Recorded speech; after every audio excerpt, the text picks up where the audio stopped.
भारतीय विदेश नीति के चाणक्य एस जयशंकर जी से जब सवाल पूछा गया कि आखिर क्यों जब भी कश्मीर मुद्दे की बात आती है तो अमेरिका, चीन और पाकिस्तान जैसे देश उसमें अपनी नाक घुसाते हैं, इस पर एस जयशंकर जी ने जो जवाब दिया उसे सुनकर शायद कश्मीर को भारत का हिस्सा ना मानने वालों की बोलती बंद हो जाएगी।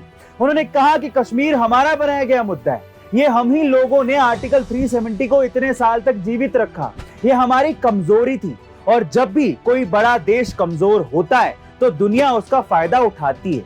लेकिन जब साल 2019 में मोदी जी के नेतृत्व में संसद ने आर्टिकल 370 हटाने का निर्णय लिया, उस दिन से कश्मीर मुद्दे पर जिस खिड़की से दुनिया हस्तक्षेप करती थी वो खिड़की ही बंद हो गई। और कुछ दिनों पहले श्रीनगर में जो G20 समिट हुआ है उसे आप कम मत समझिए, ये तो बस एक टेस्ट था। आगे आगे आप देखते रहिए, हम कश्मीर को मेन स्ट्रीम में लाकर रहेंगे। गाइस, ये जवाब था एस जयशंकर का।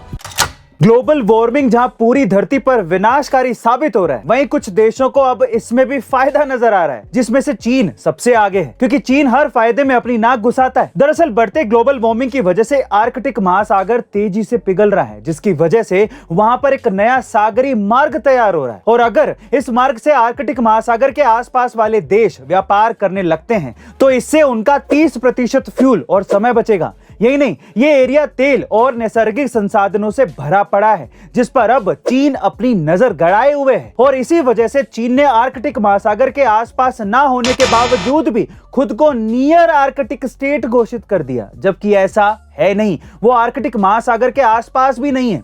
साथ ही चीन ने रशिया के साथ मिलकर $10 बिलियन इन्वेस्ट भी किए हैं, जिससे वो आर्कटिक महासागर में नया सागरी मार्ग बनाने वाला है, जिसे भविष्य में ट्रेड के लिए वो यूज करेगा। और अगर ऐसा हुआ तो चीन को इससे $120 अरब का फायदा होगा। अब आप समझ ही गए होंगे कि चीन इसमें नाक क्यों घुसा रहा है, पर इससे इंडिया को फायदा होगा या नुकसान, कमेंट सेक्शन में जरूर लिखिएगा। मिलते अगली वीडियो में।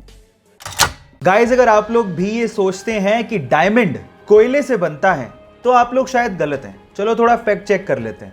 हम ये मानते हैं कि कोयला कार्बन से बनता है और डायमंड भी कार्बन से बनता है, लेकिन इसका मतलब ये कतई नहीं है कि हम लोग ये कह दें कि डायमंड कोयले से बनाया जाता है या बनता है। ऐसा कुछ भी नहीं है। मैं आपको आपकी जानकारी के लिए बता दूं कि जो कोयला होता है वो अर्थ से 2 या 3 किलोमीटर नीचे पाया जाता है और उसके साथ कुछ मेटल की इंप्योरिटीज भी होती हैं। लेकिन डायमंड एक्चुअली अर्थ से 90 किलोमीटर नीचे बनता है, और ये तब बनता है जब कार्बन बहुत ज्यादा टेम्परेचर और प्रेशर पे कंप्रेस हो जाता है ना। ये इंटरेस्टिंग फैक्ट। इसका मतलब ये हुआ कि डायमंड कोयला नहीं है, ये आप लोग ध्यान रखिएगा। ये इंटरेस्टिंग फैक्ट आपको कैसे लगा चैट सेक्शन में लिखना मत भूलिएगा।